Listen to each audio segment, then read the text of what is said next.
Jadi pada saat saya nikah yang pertama ini, di situ leluhur banyak yang datang sebenarnya, banyak yang datang. Nah, terus, oh ya oke, ini saya ceritakan di istana ini ya, di dalam istana ini. Nikah dengan bidadari Anissa ini, ada istananya, istana goib.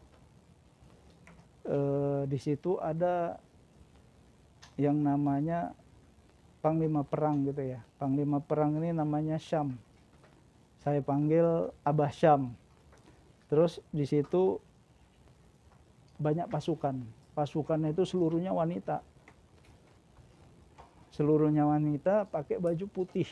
Baju putih-putih semuanya. Pakai sini cadar. Pakai pedang. Ada pedangnya. Itu jumlahnya 187.000. Nah, terus dari nikah yang pertama, terus sampai keempat, kelima itu para dewa-dewi itu berdatangan. Dewa-dewinya umat Hindu, dewa-dewinya umat Buddha itu berdatangan. Terus ada juga leluhur Nusantara, Eyang Semar ada, selanjutnya Eyang Prabu Siliwangi ada, ya. Terus ada juga leluhur dari Sumatera ada, dia itu Putri Hijau. Putri Hijau. Nah, itu masuknya itu nanti masuknya ke istana ini tanggal 26 Desember. Jadi ini saya rangkumkan aja di sini. Selanjutnya, ini kan istana ini tadinya putih.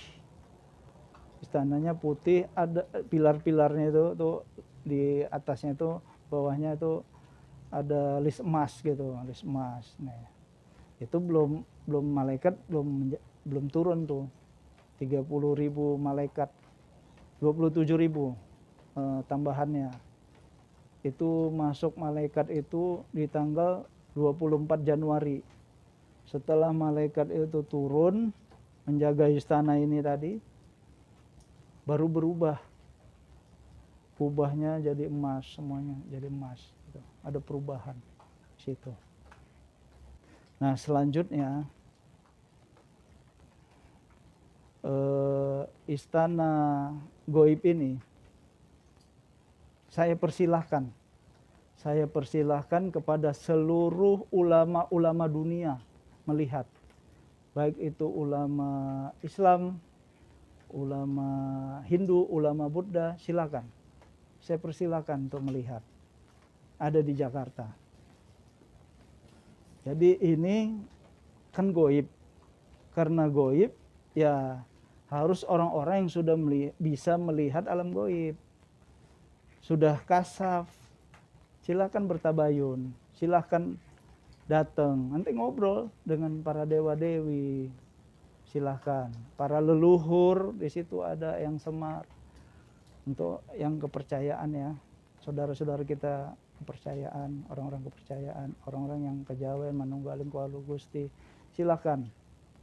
Yang sudah kasab tentunya, yang sudah bisa melihat alam goib, silakan. Seperti itu.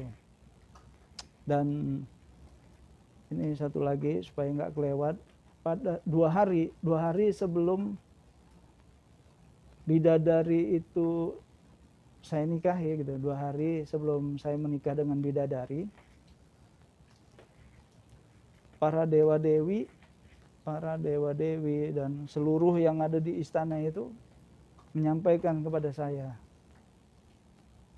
wahai Raja Muhammad, katanya, wahai Raja Muhammad, baiat dan syahadatkan kami. Di situ saya baru tahu tentang baiat dan syahadat. Akhirnya saya baiat dan syahadatkan semuanya. Di situ. Selanjutnya di tanggal ini kan fase di bulan 5 sampai bulan 9. Ini fase ini. Tapi saya rangkumkan semuanya. Fase bulan 5 sampai bulan 9. Nah, selanjutnya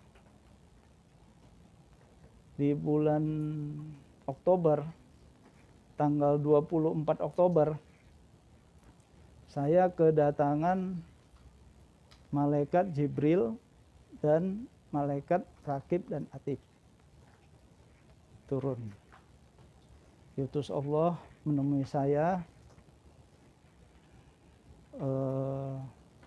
Jadi seperti ini. Ini menurut ini yang disampaikan Allah tuh seperti ini ya. Kita punya kitab suci Al-Quran ini, kitab suci yang ada di dunia ini. Allah ada kitab suci, kitab sucinya itu ada pada Allah. Cuma urutan nomornya itu yang berbeda. Nah, jadi begini. Allah itu menghendaki. Ini Allah yang menghendaki, saya menyampaikan. Ya, jadi ini kitab suci nih. Pada saat dibuka kitab suci itu ada syahadat. Asyhadu alla ilaha illallah wa asyhadu anna Muhammadar Rasulullah. Tuh. Kita buka lembaran berikutnya. Di situ ada surat Al-Ikhlas. Itu surat yang pertama harusnya, surat Al-Ikhlas. Bukan di surat 112. Ini Allah yang menyampaikan, bukan saya ya. Surat Al-Ikhlas itu harus di nomor 1. Selanjutnya surat Al-Fatihah itu di nomor 2. Nah, saya tanya lagi. Surat ketiga dan berikutnya saya tidak dikasih tahu. Jadi Allah itu menyampaikan begini.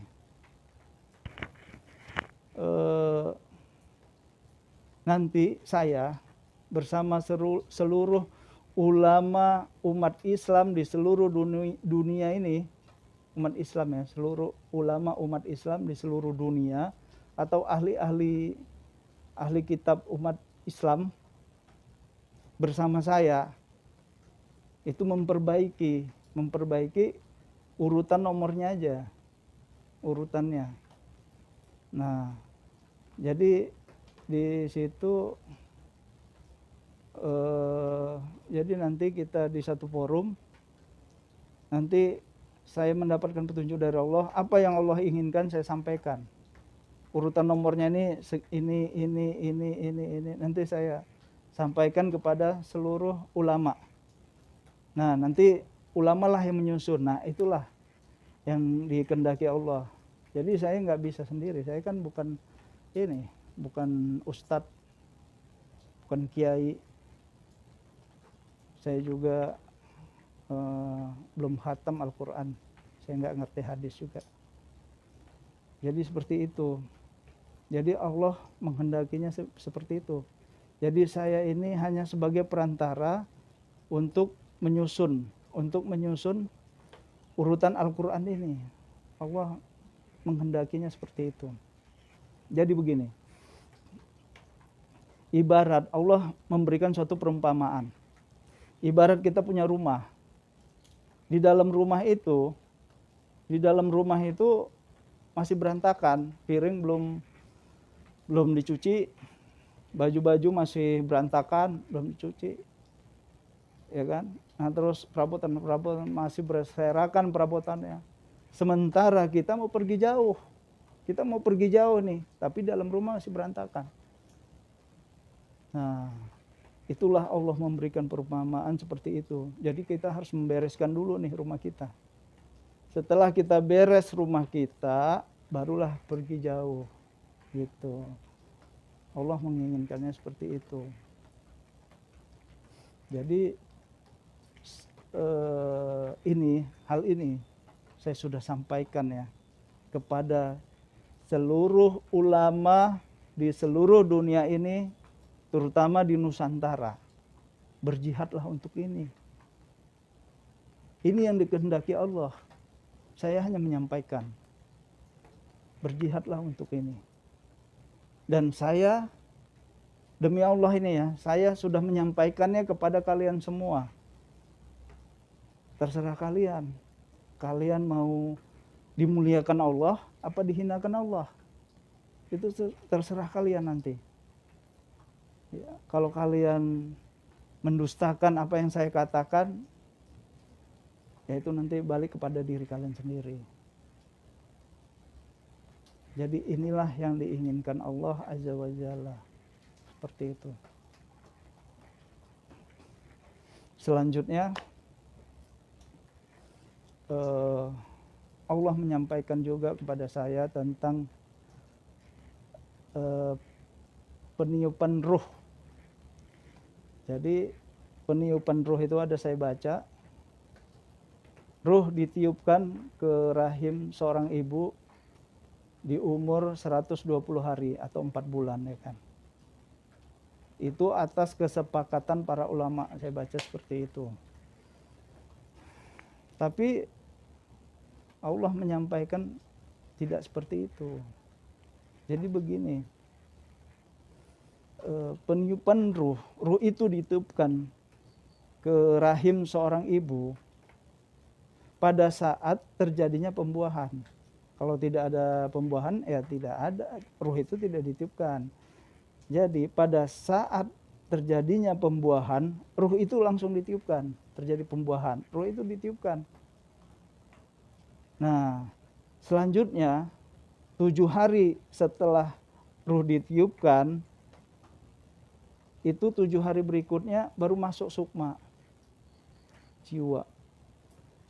Selanjutnya setelah seorang ibu melahirkan, baru itu didampingin sama jin korin. Nah, jadi begini, makanya lah kita itu setelah anak itu lahir, kita harus mengajankannya, ya kan?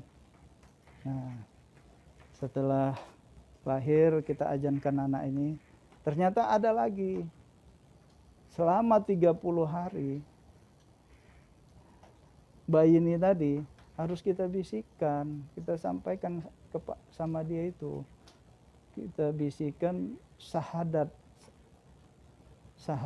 selama 30 hari. Itu yang dikehendaki Allah, itu harus. Ada enggak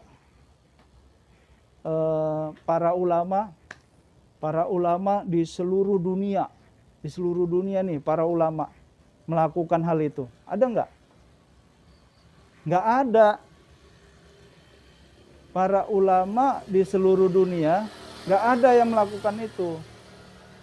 Termasuk saya, karena memang saya nggak tahu, saya baru tahu, Allah yang menyampaikan seperti itu. Kenapa harus kita bisikan itu? Supaya ruh tadi itu mengingat. Pada saat di sana kan, sebelum ruh itu ditiupkan, di hadapan Allah itu tuh ruh-ruh itu sudah bersyahadat. Seperti itu.